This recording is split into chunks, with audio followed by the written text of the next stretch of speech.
Well, good afternoon and welcome to HYROX's weekly webinar where we will talk about what we see happening in the global economy and financial markets and the world of wealth management and how all of this impacts our decisions on the best courses of action for our and your investment strategies. We invest our money in the exact same models as our clients, and we think that this defines the true nature of our prudent and disciplined investing strategy. Discretionary management enables us to make quick decisions and execute them immediately for all of our clients simultaneously, which is especially important in volatile markets as we take advantage of opportunities that avail themselves to us. I'm Scott Tomlinson, and my partner and colleague Paul Tepsis, the founder of HYROX, is also with us today, as is our financial planner and wealth forecast specialist, Bianca Tomlinson. We are recording this webinar so that those who can't join us live can tune in when it is more convenient.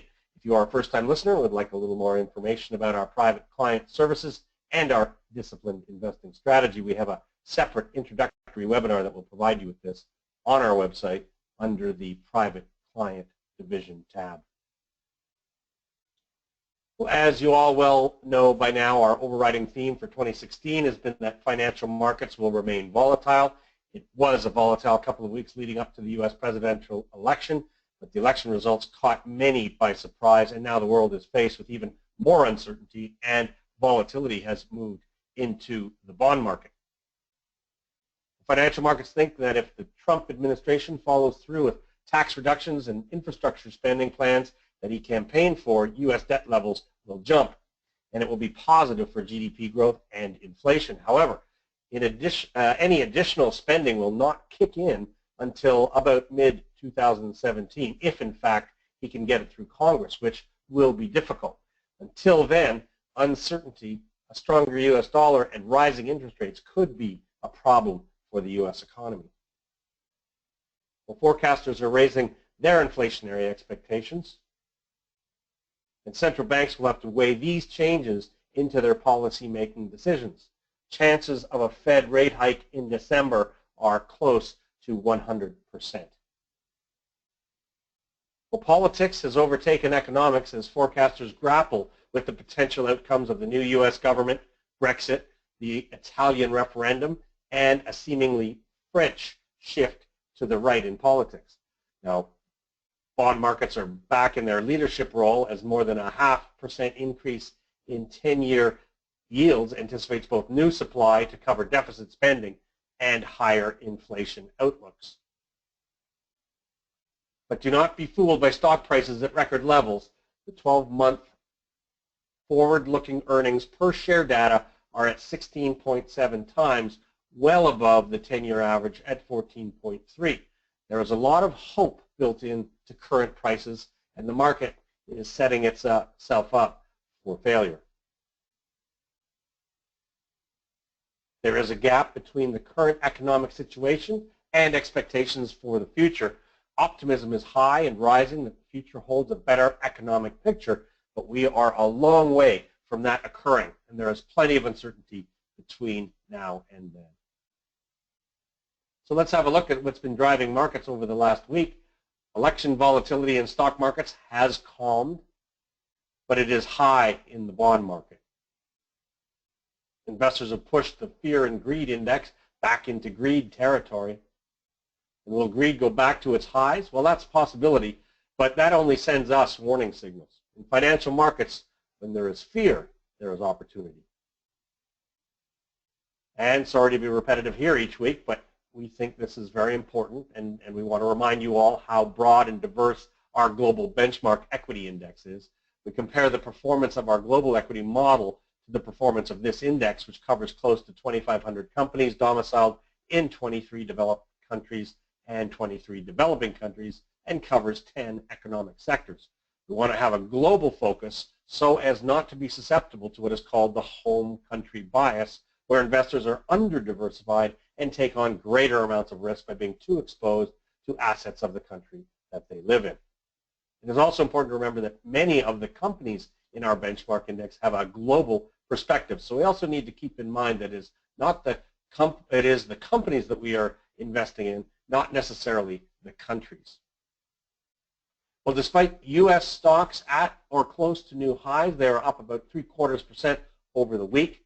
The benchmark MSCI All Country World Index remains stuck in its downtrend channel from May of 2015, up only about a third on the week. U.S. equities make up about 53% of the benchmark. Japanese equities, which are about 7% of the benchmark, are up close to 3%, while Swiss equities were lower by about 2%. The year-to-date total return for the benchmark is 6.13%, a little over 5% for 1 year, 3.38 for 3 years, and a little over 10% over a 5-year period. Canadian bond prices, as measured by our benchmark index, ETF XBB, were little changed on the week. Year-to-date, the total return is 1.70%. 3-year total return, 3.19, just a little under 4.5 for 3 years, and around 3.25% over a 5-year period. If you combine the equity and bond indices into a balanced scenario and allow for fees and MER costs, the total benchmark return for a 60% equity, 40% bond index combination year-to-date is 336, 1 year 316, 3-year 267, and 5-year 637.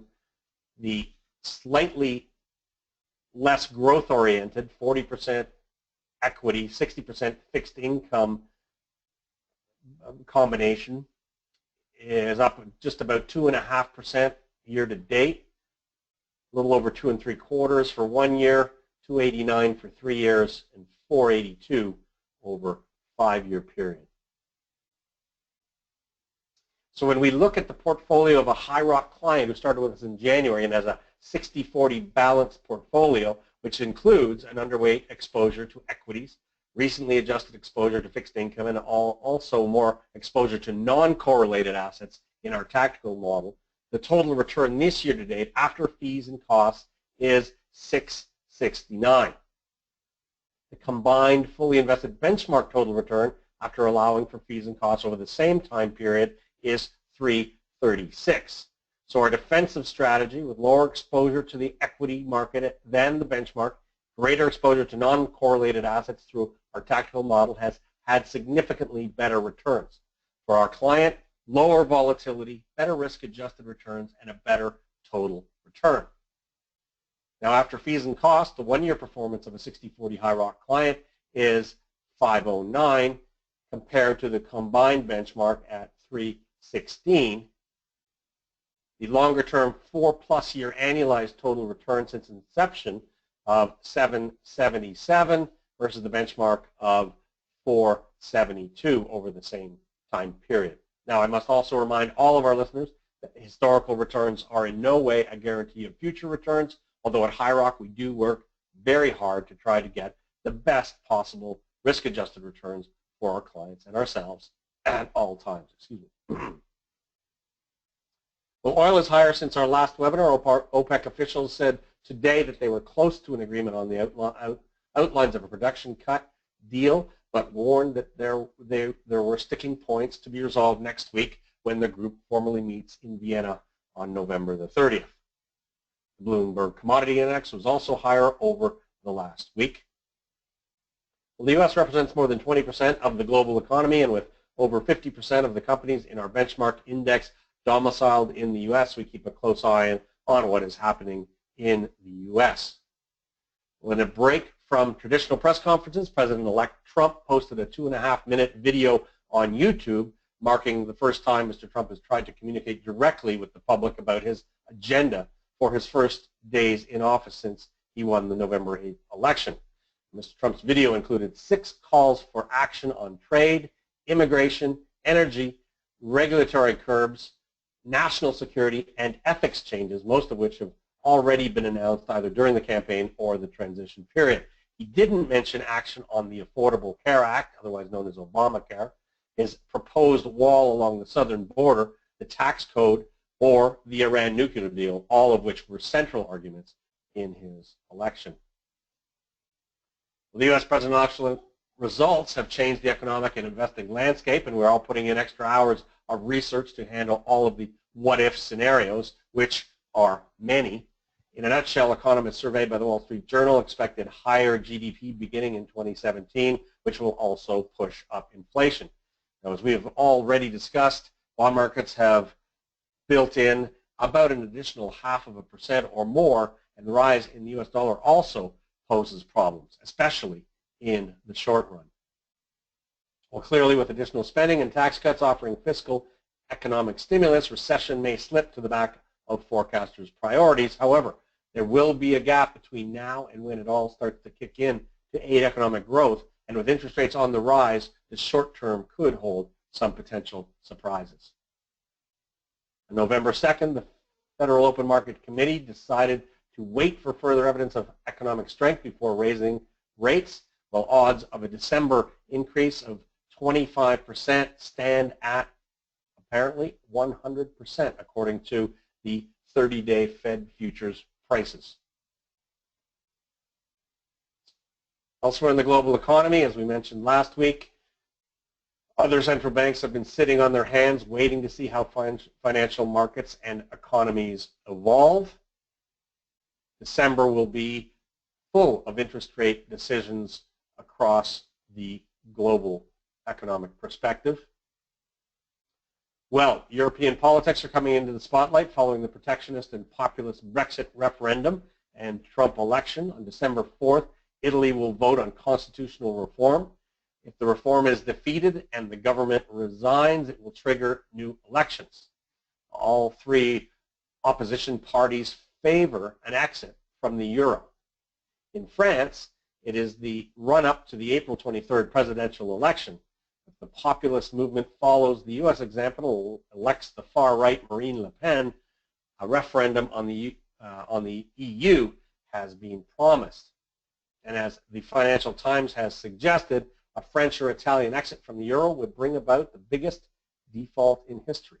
Foreign holders of Italian or French euro-denominated debt would be paid in the equivalents of lira or French francs, and both would devalue. Since banks do not have to hold capital against their holdings of government bonds, the losses would force many continental banks into immediate bankruptcy. So, lots of financial uncertainty in the EU at this particular time. And as Trump has stated, he will withdraw from the Trans-Pacific Partnership, or TPP, so it is likely that it's not going to happen. And meanwhile, China is now taking the lead in promoting its own pact to counter rising protectionism. Certainly there will be power struggles in the New World Order, and that could be significant. At best, it is cause for greater and not less uncertainty. So where do we see all of this taking us? Well, let's look to the bond markets. As I mentioned last week, the U.S. bond market has built in a scenario which entails more bond issuance and higher inflation, which has pushed yields higher and steepened the yield curve there. The Canadian yield curve is little changed this week as economic uncertainty still hangs over Canada and its trading relations with the U.S. There's no change in the UK curve. Brexit is still a factor, which is hanging over the future of economic growth in the UK. German euro yields fell as EU concerns rose. And in Japan, yields rose as economic confidence improved. As for equity market value for the third quarter, with 95% of companies reporting, 72% have beat estimates, and actual plus expected earnings are now at 3% year-over-year growth for the third quarter, the best year-over-year growth since the first quarter of 2015, and above expectations. It's important to remember that 2016 earnings in total are expected to show close to no growth at all, but meanwhile stock market euphoria over rising oil prices and the Trump factor has pushed stock prices up by about 7.5% so far this year. Also, importantly, looking to the future and incorporating analyst projections for the next year, which includes earnings growth of close to 11 for 2017, the 12-month forward price-to-earnings ratio is currently at an expensive 16.7 times, while the 10-year average is at 14.3 times. Stocks remain expensive, and even if all the wonderful optimism built into current prices comes to fruition, they do not represent good value at this particular moment in time. What does it all mean? Well, as we say each week, we have for some time been taking a cautious and defensive posture to investing because our concerns of heightened levels of volatility, and we see no reasons at this particular moment in time to start putting money to work in a big hurry. But that does not mean that we are not investing. We are utilizing our experience and skill to ensure that our and our client portfolios are invested to achieve the best possible risk-adjusted returns. It is clear that we have avoided excess risk and still been able to not only capture growth but keep it in times of higher volatility. Part of the success of our year-to-date returns comes with what we have been able to achieve in our tactical model. We have been active through a combination of intrinsic value trades, strategic trades in energy, stocks, high-yield bonds, and some event-driven trading that came to fruition in early October. This unique signature model has added considerable non-correlated value to our client portfolios and our portfolios over the course of the year. Paul, anything that you want to add this week? Thanks, Scott. Yeah, just over the past week, we continued to add some floating rate exposure. So that being if interest rates do go or continue to move higher, these securities will perform quite well. So we continue to pick away and add there. We did initiate a new position, one I've been working on for a couple months, quite frankly. And we just bought some yesterday and today. And as I said, it's a brand new position for us, and it's not going to be super sexy, but it will provide us with a very good dividend yield. And I've worked out a lot on the cash flow analysis of this company, and I think the dividend is very secure for beyond 5 years. So I feel pretty good about it. But again, it's not something that's going to be a double or a triple, that's for sure. Sort of steady as she goes. Other than that, nothing really to add. Excellent. Thank you, Paul. And as our clients know, it's an ongoing process for us. We continue to do research, and certainly even more so now that we have a bunch of further uncertainty in front of us. In our research, as we determine and prices do meet our value levels, then we do add positions. But otherwise, we continue to monitor the situation and look for opportunities as we go forward. That is it for today's discussion. If there are any questions, this would be a time to bring them forward.